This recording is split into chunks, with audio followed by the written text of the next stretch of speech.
Laluan yang sempit dan parkir yang sesak menyukarkan penduduk di sekitar Dengkil untuk mendapatkan rawatan di klinik kesihatan Dengkil. Lebih menyedihkan jika warga emas dan ibu mengandung terpaksa berjalan jauh untuk ke klinik berkenaan. Wartawan Abdul Rahman Kunyu yang sempat ke klinik kesihatan Dengkil ada perinciannya. Menurut penduduk sekitar, masalah kesesakan jalan di depan klinik kesihatan Dengkil saban tahun berlaku tanpa sebarang solusi. Bagi mereka, perkara itu amat menyedihkan kerana pesakit terpaksa berjalan jauh untuk mendapatkan rawatan. Laluan itu juga merupakan laluan satu hala yang mana ambulans juga melalui kawasan itu. Dirasakan kurang sesuai, memandangkan kawasan itu terlalu sempit, menyebabkan pengunjung-pengunjung untuk klinik kesihatan itu kekurangan tempat parking kereta dan juga kawasan agak berbukit.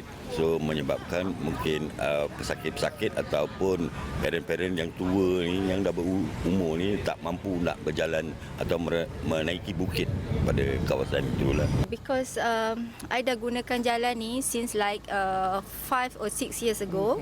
And it's like a very narrow. Perubahan yang diorang buat pun alhamdulillah lah ada dekat sini. Tapi still susah sebab dia nak kena pusing.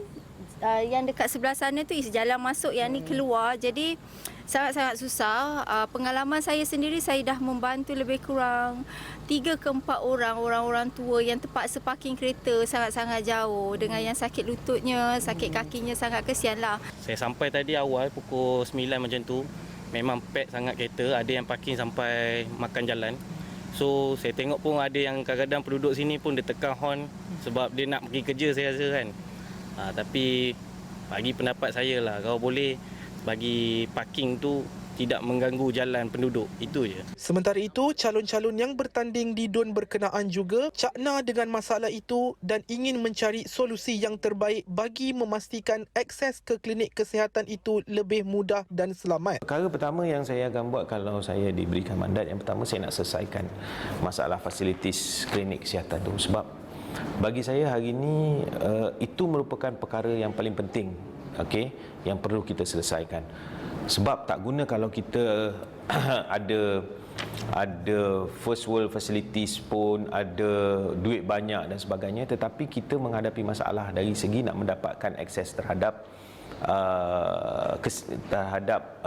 perkhidmatan kesihatan. Mesti tidak terafkan, bangunannya mesti dibesarkan, mesti ada lebih lagi perkhidmatan, jumlah doktor dan jururawat perlu ditingkatkan. Tapi itu bukan saja kerana walaupun ada satu klinik yang canggih di tempat tu, tak guna kalau susah bagi rakyat untuk pergi ke klinik lah. Tambah mereka, fasiliti kesihatan itu merupakan fasiliti kesihatan yang paling terdekat untuk penduduk di kawasan Dengkil. Jika tidak, penduduk Dengkil terpaksa ke Cyberjaya untuk mendapatkan rawatan. Dengan mandat yang diberikan oleh rakyat, mereka akan berusaha untuk melakukan perubahan untuk klinik kesihatan itu.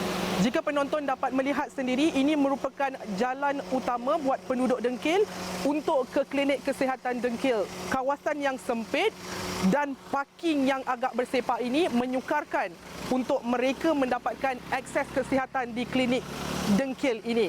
Dan apa yang menjadi kegusaran kepada warga emas, mereka terpaksa mendaki bukit yang tinggi bagi mendapatkan akses kesihatan di klinik kesihatan Dengkil ini. Laporan Abdul Rahman Kunyu untuk Berita Al Hijrah.